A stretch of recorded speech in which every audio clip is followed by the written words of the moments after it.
It's time for another transfer episode. The transfer window has gone by pretty fast. In fact, we are just days until the window is over, and we've not seen as much explosive transfers as we would have loved.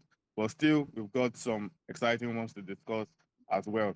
And starting with you, Victor, there are reports that Cole Palmer is open to leaving Chelsea as he's unsettled with life in London, and guess the club is open to joining Manchester United. What do you make of this, Victor, if there is even little truth to it? Exactly. I feel like you hit the nail on the head right there. I don't think there's any credibility to this report. For Chelsea, he's a big player in a bigger club than United is. And there's just no. I think he would have to fight for playtime more as well with United, and that would put his World Cup squad position in danger if he goes this month. It just doesn't make any sense to me, especially when you consider that United fans might also not take kindly to him because he started out with City. Yeah, fair enough. And Mark did not really agree with you saying Chelsea is a bigger club than United, though. But fair enough. Fact, mate, facts. Right. Over to you, Max, though. Nottingham Forest have officially offered £35 million for Mateta, although Crystal Palace are saying their asking price is £40 million, and they will only consider a sale if they sign a replacement. For a player who is already interested in leaving them, do you think this is a good decision or not from Palace to hold on to £40 million? I mean, obviously, Palace doesn't really care about which club he's joining, but I just feel like Mateta is the type of player that is almost turning 30, and I don't really see him joining Nottingham Forest that could even potentially be relegated this season somehow.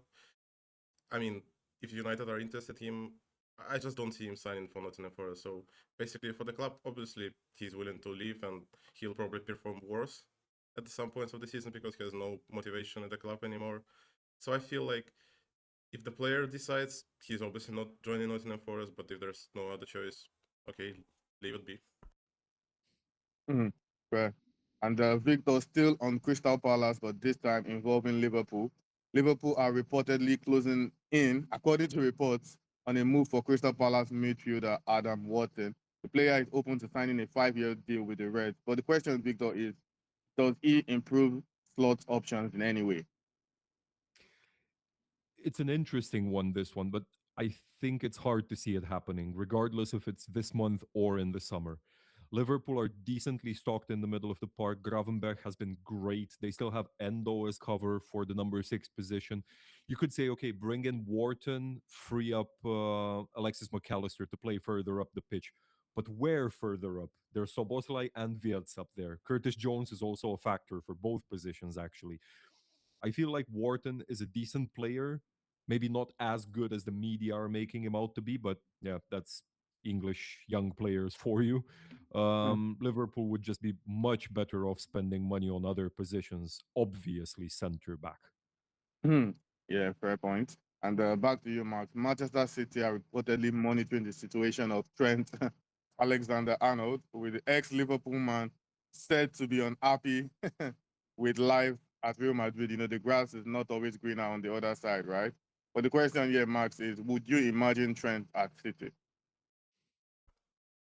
I mean, I could, but there's plenty of questions actually, because first of all, I don't really see Real Madrid selling him for something below 100 million because it felt like they've been signing a replacement for Carvajal that was playing for a decade for Real Madrid and was a star.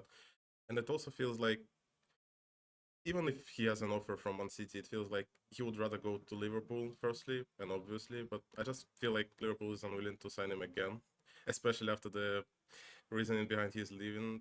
So I would probably say most likely he's staying at Real Madrid, and even if he wants to join Man City, I just feel like they will not pay something around 100 million. It doesn't matter who he would play in England for, whether Liverpool or another club, the reception at Anfield would be the same. Yeah, exactly. In fact, I think he has a better chance playing for Bolton than Liverpool signing him again. But anyways, back to you, Victor. Arsenal have been told they need to pay around £80 million to sign Alvarez, Julian Alvarez from Atletico Madrid. Do you think the Gunners need this forward? Look, I've always really rated him, and he would be a massive improvement on Gyökeres. I don't think anyone disagrees with that. And he adds a ton of versatility. But while I don't think 80 million is too much. I don't think that's unreasonable on Atletico's part. I also don't believe Arsenal need him. Um, he plays best as a second striker, which, if Arsenal were to change the system, they have the players for that already. They have Merino, they have Havertz. I would say Eze can do a very good job there as well. So, them getting Alvarez, I think, would be a luxury more than anything else.